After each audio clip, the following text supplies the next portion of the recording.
Welcome, brave souls, to our realm of shadows and suspense. Prepare to be thrilled and chilled as we delve into the darkest tales and eerie mysteries. Enter if you dare, and let the horror begin. Back in 2022, I went through a drawn-out and ill-tempered breakup with my then fiancée, Savannah. She'd been getting unusually close to one of her co-workers, and her behavior had suddenly shifted. I accidentally overheard one of her phone calls, revealing that the two of them were, in fact, having an affair. I confronted her about it, and she didn't bother to hide it anymore. This was about a week before we were supposed to go on a couple's retreat that we'd planned for months. So instead of a 5-day weekend with my bride-to-be, it was aiming to be a miserable pity party. But hey, the deposit was non-refundable, and I needed space. I decided to go on my own while she packed her things. I couldn't bear to watch our life being put into boxes. I headed for Alaska. Now, one might not think of Alaska as the first place to go for a vacation, but there are some amazing ski resorts up there. There was this one place that had a little bit of everything. A main lodge with a bar, a restaurant, and a gym. Nothing huge, but more than expected. Savannah and I had rented one of the many 2-man cabins, complete with a built-in sauna. Thing cost an arm and a leg, but it came with complimentary champagne, so what the hell. I got there an early Thursday morning. I checked in and explained to the receptionist that there wasn't going to be a second person joining me. It earned me my first sympathetic look and an involuntary "oh." I was shown to my cabin. It was in a cluster with 6 other cabins, a straight walk from the ski lifts. One of the staffers showed me how to work the sauna, bucket and all, where to find linens, and how to order room service. Then they handed me the keys and sent me on my way. Savannah and I got the place a little cheaper because of how far in advance we booked, so we had no idea that it was going to be such a rough winter. There'd been a constant overcast for about a week, and we'd booked a little earlier in the year than one should, meaning it was oppressively dark outside. Even at the height of noon, all I saw was a grey-washed sun peeking through layers of clouds like a shy schoolboy. There were a couple of others there, though. In the cabin straight across from me were a pair of what can only be described as socialite hipsters. A man and woman, in identical haircuts and matching outfits. They had customized prints on their shoulders with their Instagram tags. At first I thought it was some sort of joke, but every single time I saw them together, they seemed to enjoy themselves immensely. Kinda made me feel bad for thinking less of them, to be honest. There were 2 men in their 50s. They weren't an obvious couple at first look, but you could kinda fill in the blanks to draw your own conclusions. I think they just wanted to get away. They didn't even bring any skis. They seemed pretty chill, spending most of their time enjoying the amenities of the lodge. There was one final couple next door. A man and woman in their early 40s. I got the impression that they were parents enjoying a weekend away from their kids. They talked on the phone a lot and had to repeat themselves, referring to your sister and your brother in a way that only a stern parent could. I caught their names as Tyler and Ginger, but out of everyone there, I think I was the one who stood out the most. This whole cluster was intended for couples, but the staff didn't have the heart to ask me to move. It was clear that something had gone wrong, and they just wanted to look after me. I got a complimentary breakfast, a couple extra chocolates on my pillow, and they always had this apologetic tone when speaking to me, like they were afraid that I'd break. To be fair, a couple of times I did. That first day I spent most of my time in bed. I wasn't even tired. I was just hurting from all the empty space and lack of noise. I kept going back to my socials to see if Savannah had posted anything. I kept updating over and over again. It was well over 7 p.m. when I realized I'd spent all day doing nothing but wallowing in misery. I decided that I was going to at least try to make the best of it. I let the battery on my phone run out and left it empty while I headed for the bar. I didn't spend too much time or money, but just enough to get a chat in with some of the guests. There were single people and friend groups there too, but only about a handful. By chance, I ended up spending the evening with my next-door neighbors, Tyler and Ginger. They confirmed immediately that yes, They were indeed exhausted parents. I offered them a sympathetic mojito, and after that, we were best friends. Tyler was this enormous, lanky man, easily 6'6" and bald as an egg. Ginger, on the other hand, barely reached 5'4". You could tell she'd been stressed. It carried under her eyes. That didn't stop her from laughing herself silly at every stupid joke we made. It might have been the mojitos talking, though. Later that night, I ended up taking a smoke break with Tyler out back. I hadn't smoked since college, but I figured now was as good a time as any to ruin my life a little. He handed me a lit Marlboro Red, leaning against the railing. I'd been telling Tyler and Ginger about Savannah and our recent breakup, and he was in full guy support mode. "At least there are no kids involved," he sighed, sucking down his cigarette. "It gets hella complicated, you know, and fast." "But it's worth it, right?" I asked. Tyler grimaced, bobbing his head side to side, making a little unsure hand gesture. "Depends," he continued. "I mean, they're gonna suck the life out of you. It's gonna be every day, every way, all the time. There ain't no you anymore, it's us, you know." "Yeah," I nodded. "I get it." He finished his cigarette, flicking it into the snow. "But you can see it. You can see yourself in another person. It's hard to explain, but it's like, that's you. And unless you really hate yourself, you can't help but to love them. So, it's worth it then." Tyler snorted, heading back inside. He blew the last puff of his cigarette out his nose, or it might have just been hot air mixing with the cold night. "I'm theirs." I stayed behind, looking over the dark snow. Nothing gleamed or glistened. It was like a frozen black ocean as far as the eye could see, not a single star twinkling above. The entire resort felt like something lost in deep space, isolated and displaced. A monument to comfort in a subdued wilderness. I could see the others debating what song to put on for karaoke.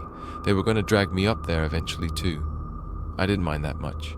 I can do a decent Killer Queen. I turned back towards the endless snow a final time. And I swear, something glimmered. And it wasn't the snow. Eyes. I woke up close to noon the following day, the result of one too many drinks and not a single alarm set for the first time in years. I drank what felt like a bathtub's amount of seltzer, threw up, and grabbed some takeaway lunch from the restaurant. Got my wallet back too. Not that I'd noticed ever losing it. As I headed out, one of the receptionists stopped me.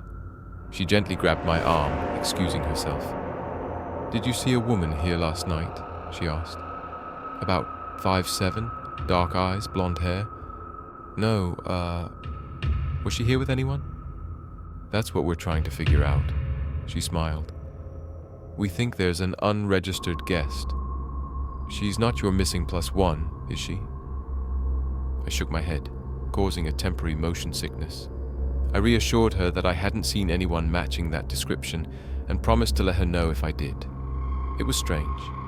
She seemed a lot more worried than I thought one might be about an uninvited guest. I took some time to actually go skiing that day. There's something mind-clearing about plummeting down the slopes without a care in the world. No one to break your stride. Free rein as far as the eye could see. I lost track of time and ended up spending a little longer than anticipated. That evening, I got to the restaurant just as they were about to close. I managed to sneak in an order for a plate of chicken carbonara, but I was the only guest left eating something. The others were at the tail end of dessert. That's when I heard some commotion from one of the other tables. Looking up, I could see the two men from the other couple's cabin. It was a proposal. The whole lodge erupted into cheers, free drinks from the bar, hugs and kisses all around, and I was stuck sitting there with my plate of pasta. To round out the proposal, there was a short firework display outside, blue and green rockets against the coal black sky, lighting up the snow like sand dunes of emerald and sapphire. It was beautiful, and I didn't even get a good look of it. As guests funneled back inside, I finished my plate. I was about to go congratulate the couple and join the budding party when I heard a knock. The restaurant staff were too busy closing up to notice it, but I saw someone outside. She couldn't have been older than maybe 20, 21. She wore a thin black nylon jacket and a trucker cap, resembling some kind of catering crew.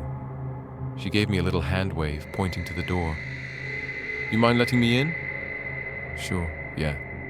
Strange. The glass door was already unlocked. I thought she might have been locked out. "Thanks," she smiled. "Must have pulled at it the wrong way. Sorry." She pushed past me, but turned with a smile as she did. Her eyes weren't just a dark brown, they were almost black. "You should join us," she smiled. "It's gonna be fun." She disappeared into the bar crowd. Her smile faded behind a blonde ponytail the second she thought I wasn't watching. It took me a moment to realize she matched the description of the woman the receptionist had been asking me about. I tried getting a hold of a staffer, but they were running about like headless chickens. After a short but valiant effort, I decided to celebrate with the others. After all, it was Friday night, and I needed a reason to drink, or a better reason at least. Things got a bit hazy around midnight. The newly betrothed were off in a corner, sharing a bottle of red. Tyler was trying his best to keep Ginger from a fifth cocktail. The hipster couple had retired early, choosing to spend the remainder of the night in their cabin. Other guests filtered out one by one, leaving a handful of people behind. As I stumbled back to my cabin for the night, intent on spending some time in the sauna, I noticed the strange blonde woman in the distance. She was standing outside the hipster's cabin, knocking on their door. She looked back at me with an expressionless face, her dark eyes looking like holes in the head. I could tell something was off about her. I always could, but I didn't know exactly what. I spent the night in the sauna, not by choice, but happenstance. I didn't even start it. I just put my head down on a towel and blacked out. By morning, I was more hangover than man. It was also the only time the sun decided to peek out, if only to tease my retinas. I spent some time getting ready, munching on a couple of protein bars, and chugging a bottle of orange juice I'd nicked from the open bar. Just past lunch, I was the only one on my feet. I didn't spot any other guests from the cluster, and all the cabins were closed. No sign of the strange blonde woman either. Maybe that was for the best. But the more I wandered about, the more I noticed something was off. The ski lift wasn't working, and most of the main lodge was locked. All the lights were off, both inside and out. The restaurant's curtains were drawn, as well as at the bar and the reception. The gym was locked with a closed sign out front. I tried knocking, but no one opened. I tried the main lodge and the other cabins. Nothing. I looked all over the resort, but it was all empty. The parking lot, the maintenance shed, changing rooms. Everything was either locked up tight or empty. Something must have happened. One of the side entrances leading to the restaurant kitchen was not just locked, but chained up. Going back to my cabin, I checked my phone, only to remember that I'd let the battery drain. There was no power to charge it. The temperature was also going down, fast. It didn't take long before I had to bundle up with a jacket, even indoors. By the time I realized I'd run out of options, the sun was already setting. I sat on my bed with my legs huddled up against my chest, looking out the window. The snow had stopped glistening as the sun had, once again, wrapped itself with a cloud cover. That's when I realized what had bothered me about that strange woman the other night. There was no vapor coming from her breath, no hot mixing with cold. It was as if she hadn't breathed at all. By nightfall, I could see movement in the distance, doors opening, lights turning on. There was laughter coming from the main lodge, a few remaining fireworks from the other night flaring up into the night sky. Someone had cranked up the music in the bar a little too loud. Heat was coming back, and power was restored. I fumbled for my phone, plugging in the charger. As I did, I spotted one of my neighbors through the window, one of the two older betrothed men. He looked ecstatic, skipping through the snow like a child. He lost his glasses as he haphazardly threw snow into the air, leaving an arc of snowflakes slowly tumbling back to the ground. I walked up to the window, ready to call on him. I wondered where his fiancée was, but I only had to wonder for a moment. His fiancée was dragging the headless corpse of the hipster woman behind him, colorful jacket and all. I crouched down, covering my mouth with my hands. I didn't want to scream to slip out. I could hear my chest pounding in my heart, making me twitch with every beat. I felt my cheeks flush as my tongue went dry. They dragged the body through the snow, their hands and faces covered in red. There was a long trail of blackened blood reaching all the way from the hipster cabin to the middle of the field. The two betrotheds kissed, laughed, howled, and cheered. They waved at someone off in the distance, screaming with joy. And there was no vapor coming from either of them, no hot air mixing with cold. They were cold as ice and just as pale. I saw it all from my bedroom window. Cleaners hanging bloodied linens out the windows like war banners. A woman throwing torn body parts off the roof of the main lodge. A gang of 4 restaurant workers set fire to the maintenance shed, dancing around it like shrieking primates. The receptionist who talked to me earlier was wandering in a circle out near the back entrance. She had knives stuck through her arms and throat, but was moving around like it was nothing, her back straight and her movements precise, predatory. There was a glow in her eyes, a reflection of the raging arson. The pity I'd once seen in them were long gone. I frantically dialed emergency services. As soon as the call connected, my mind went into a lockdown. I couldn't decide whether to scream or whisper, so I ended up doing this strange wheezing. I had to repeat what I said 3 times to even identify myself. I have no idea what I even stuttered after that, but I managed to give them an address. I think I got the point across. People were dead, and things were on fire. There was a knock on the door. My immediate reaction was to toss my phone halfway across the floor. I never hung up, I think. I figured whoever was outside might have heard the noise, and came to investigate. "Would you mind letting me in?" The same voice as the other night. The blonde woman who I'd opened the door for at the restaurant. This time, I didn't move. I didn't answer. "I thought I checked this building," she chuckled. "Where have you been hiding?" There was a whisper. Someone was with her. Then, a giggle. "You slept in the sauna! No wonder we didn't see you!" I looked for something to defend myself with. There was a fireplace, but it was only decorative. There wasn't even a fire poker. I grabbed my empty bottle of complimentary champagne. It was heavy enough to cause some damage. But as I looked at that closed door, all the fight ran out of me. There were so many of them out there. I counted 9 in total surrounding the building, dark shadows pressing up against the window, none of which were fogging up the glass. Not a single breath. Not one. "It'll be quick." Her voice was muffled, but only barely. It would be so easy for them to break through. It was just glass. And yet, none of them did. "Open the door!" Of course, I didn't. I grasped the bottle tighter, hoping against hope for them to just leave. Instead, there was another knock, a slap on the windows, a few familiar faces with an unfamiliar glow in their eyes, looking my way. "I heard you went through a rough breakup," she sighed. "We're a community. There's no loneliness on this side of the door." Something in me snapped. It was one thing to hear someone talking, but now they were talking to me, specifically. Those words were meant for me, no one else. There was no way to trick myself into believing this wasn't happening. A reflex made me throw the bottle against the door, but it was useless. The bottle thumped against it and rolled away. They all erupted into laughter. A bloody handprint slapped against the window, then another, then an eager tongue licking it up like a thirsty cat. "All right," she laughed. "Then we'll make you come to us." The restaurant workers in the distance stepped up. They were using empty beer bottles from the other night, filled to the brim with a rag on top. Molotovs.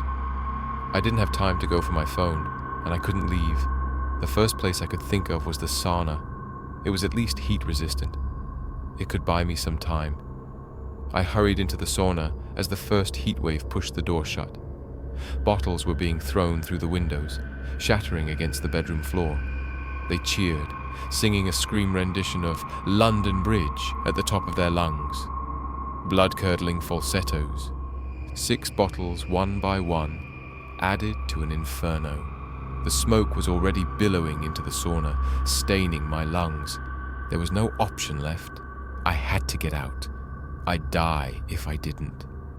I dipped my sauna towel in a bucket of water and wrapped it around my head. I tucked my arms into my jacket, covered my face, and considered my route.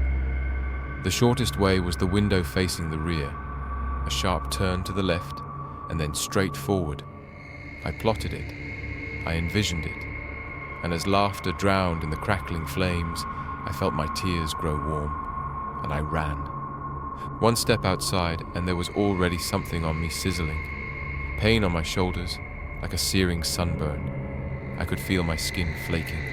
I stepped down with my right foot, turned, and leaned into a sprint.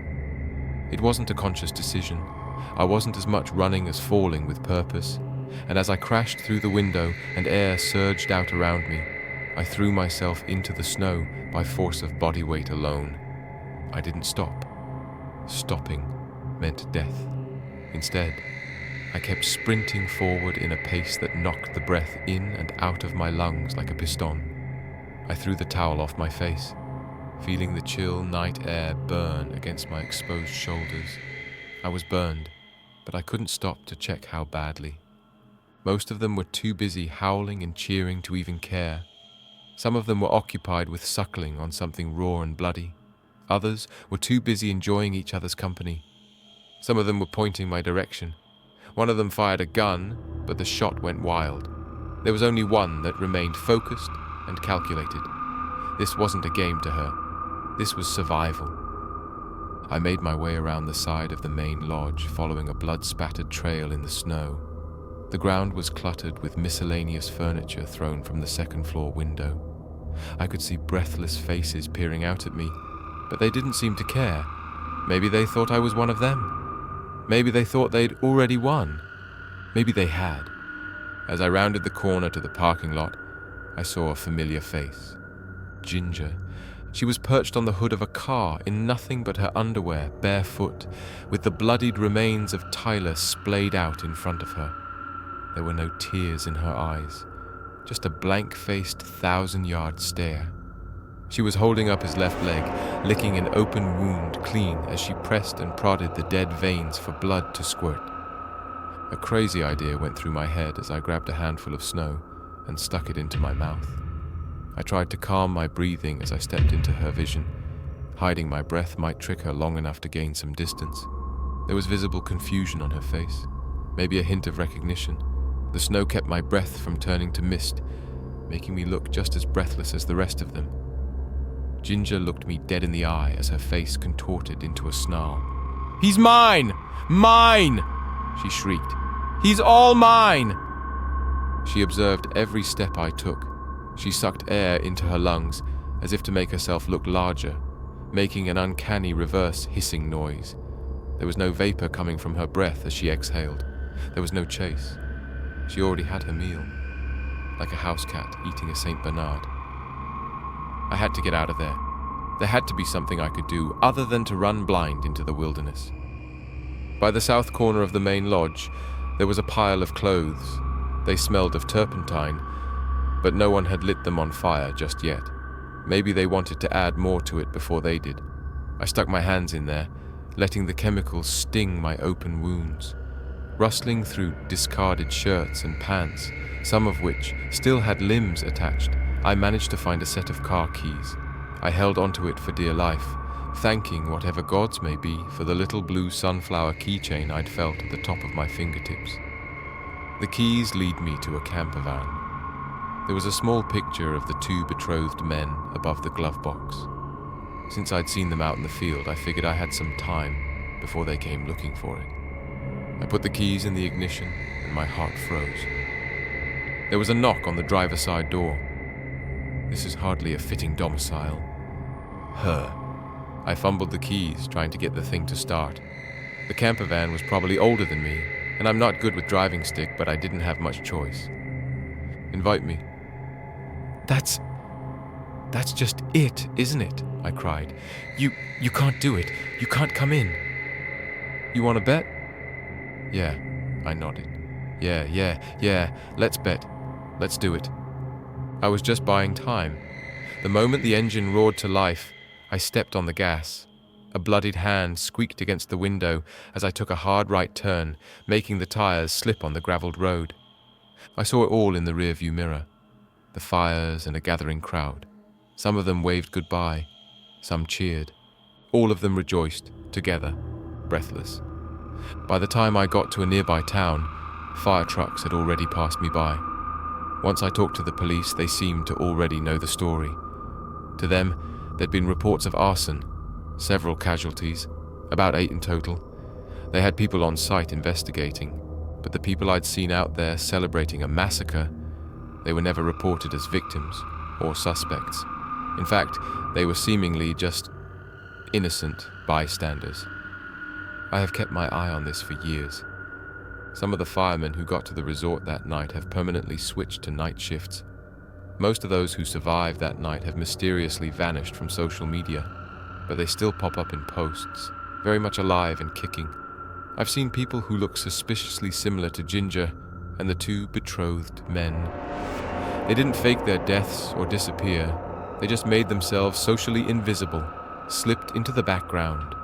All deaths were easily explained. Arson. All they found were burned bodies, and the fire marshal in charge seemed less than eager to delve deeper into the causes. Most of the eyewitness accounts were taken on face value. Strange how the fire marshal first changed to a night shift, then fell off the radar completely. It was arson. End of story. No need to look closer. And my 911 call? No one ever heard about it. No wonder they didn't bother to hide it all from me. I was never a threat. They'd already done what they came for. That one woman, the one who didn't breathe, was the source of it all. And to the best of my knowledge, she is still out there. And she is not alone anymore. Thank you for joining us in the shadows. Until next time, stay cautious, for the darkness is never far behind.